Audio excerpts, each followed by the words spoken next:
sakitnya kambuh ya kan, bukan karena dibuat-buat, memang rekomendasi dokter agar mereka dirawat inap. Pak Karena Zainuddin ini sempat ngomong kalau misalkan akan mengajukan penangguhan penahanan. ya. Ini update-nya seperti apa? Kapan akan diajukan? Jadi begini, soal penangguhan penahanan ini memang kan ini ada beberapa tim yang bekerja ya. Jadi Mas Roy punya tim dua, ada tim Torkham dan ada tim Taka. Kemudian Dr. Tifa ada tim TPDT. Tapi Mas Roy dan Dr. Tifa itu punya tim yang berdua mereka, yaitu ini apa namanya Troya. Nah, Troya itu koordinatornya saya. Jadi saya mengatasnamakan Troya saja dulu ya. Nah, kalau dari kami Troya, kami mengundang rapat gabungan hari ini untuk membicarakan segala kemungkinan langkah-langkah hukum ke depan.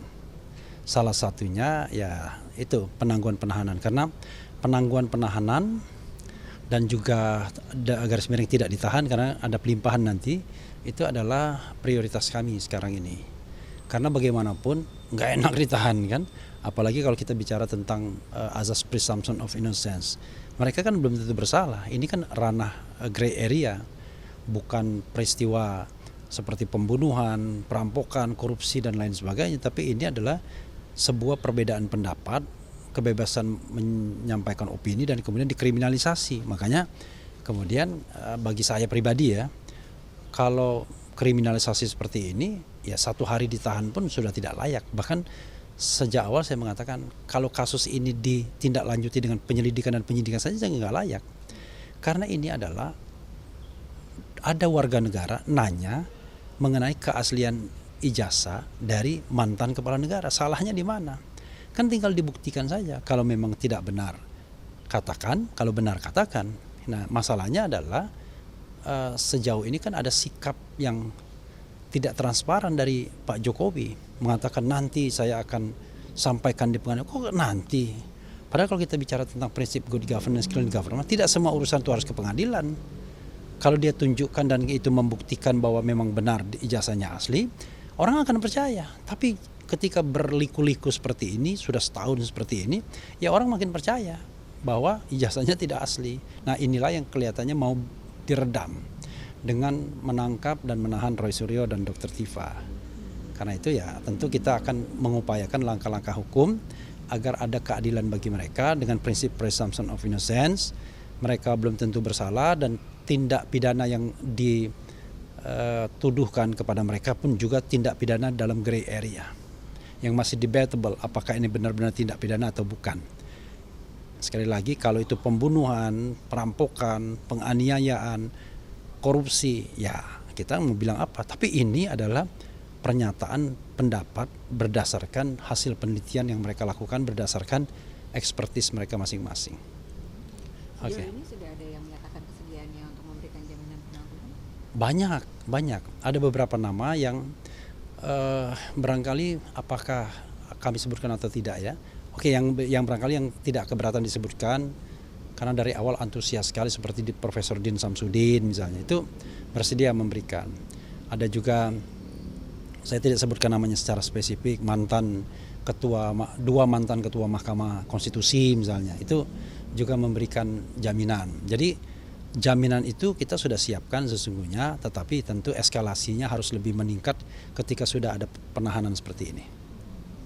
Jadi di dalam ini anggota GMKR ini juga sempat menyebutkan salah satu upayanya terpikirkan akan melakukan peradilan sebelumnya. Ini apakah juga nanti masuk dalam ranah yang akan digodok dalam langkah-langkah hukum? Ya tentu kalau kita bicara tentang GMKR kan tidak ada kaitannya dengan tim hukum kan.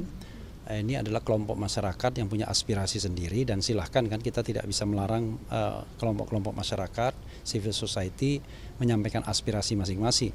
Entah itu mereka mau melakukan pra-peradilan dan lain sebagainya. Karena sepanjang atau sependek yang saya tahu, pra-peradilan itu tidak hanya diajukan oleh yang bersangkutan, tapi juga oleh pihak ketiga yang berkepentingan. Jadi soal itu saya tidak bisa berkomentar lebih banyak, tetapi pra-peradilan ini adalah salah satu option yang memang kita sudah pertimbangkan dari awal, terutama ketika Dr. Tifa dan Mas Roy ditangkap atau ditahan. Oke, langkah-langkah ini juga sudah dibicarakan dengan Mas Roy dan Dr. Tifa? Sudah. Jadi ketika mereka belum ditangkap dan ditahan, kita sudah banyak bicara dengan mereka, termasuk langkah-langkah yang tadi disebutkan pra-peradilan. Nah, ini eskalasinya makin menguat, makin meningkat setelah mereka ditangkap dan ditahan. Karena kalau sudah ditangkap dan ditahan, ya tentu kita berupaya melakukan upaya-upaya yang paling mungkin agar kemudian penangkapannya dinyatakan tidak sah dan penahanannya kemudian bisa ditangguhkan atau tidak ditahan di tingkat ketika pelimpahan mereka ke Kejaksaan Negeri Jakarta Selatan. Ini targetnya untuk pengajuan penangguhan penahanannya akan dilakukan kapan? Sudah ada? Masalahnya Senin baru bisa dilakukan. Kan Sabtu Minggu ini kan hari libur. Nah, cuma masalahnya adalah Senin kami mendengar akan ada pelimpahan. Jadi bisa jadi penangguhan penahanan itu tergantung konteksnya. Apakah konteksnya nanti untuk kejaksaan kalau ditahan, ataukah kita minta agar tidak ditahan. Nanti kita lihat, karena penahanan ini kan penahanan dari pihak penyidik dalam rangka pelimpahan. Walaupun aneh sesungguhnya, karena kita sudah berkomitmen kalau memang nanti ada pelimpahan, ya kami akan antar Roy dan Tifa ke Kejaksaan Negeri Jakarta Selatan, nggak perlu ditangkap kan begitu. Tetapi ini kan ditangkap dulu, ditahan dulu, kemudian mereka kemudian mengalami katakanlah sakitnya kambuh ya kan, bukan karena dibuat-buat, memang rekomendasi dokter agar mereka dirawat inap. Karena Mas Roy punya penyakit bawaan, kemudian Dokter Tifa juga punya penyakit bawaan yang kemudian kambuh ketika kejadian kemarin, terutama Dokter Tifa yang kita tahu pada hari H itu dia ada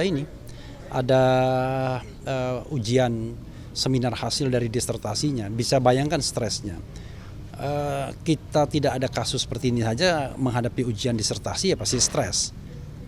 Apalagi di hadapan 11 atau 12 orang, 11 orang begitu. Tidak gampang. Ini posisinya di mana Pak Roy dan Bu Tifa? Di Rumah Sakit Kramat Jati, Polri. Karena atas rekomendasi dokter disarankan mereka rawat inap gitu. Oke. Baik. Untuk kondisi kesehatannya setelah dirawat inap mungkin semalam ya tentu kalau kita update sampai semalam, ya semalam justru pada kondisi yang memang harus dirawat inap, terutama Dokter Tifa yang harus diinfus ya, dia mendapatkan infus. Kemudian kalau Mas Roy ini dia ada yang tinggi lah ya kan, yang sebenarnya kita tidak bisa sebutkan kan. Umum sih sebenarnya penyakitnya umum, saya juga mengalaminya, tetapi kan kadang-kadang orang terkontrol kan. Nah dia mungkin pada waktu itu karena tidak terkontrol, makannya sembarangan, kemudian tidak sempat melakukan medikasi gitu, pengobatan, maka kemudian naik, dan naiknya itu lumayan angkanya dokter bilang itu nggak bisa katanya, harus dirawat, karena saya pernah mengalaminya juga dan saya juga harus dirawat gitu. Kecepatan informasi dan akurasi data adalah komitmen kami. Satu langkah lebih dekat, satu langkah lebih terpercaya. Saksikan Kompas Petang di Kompas TV, channel 11 di televisi Anda.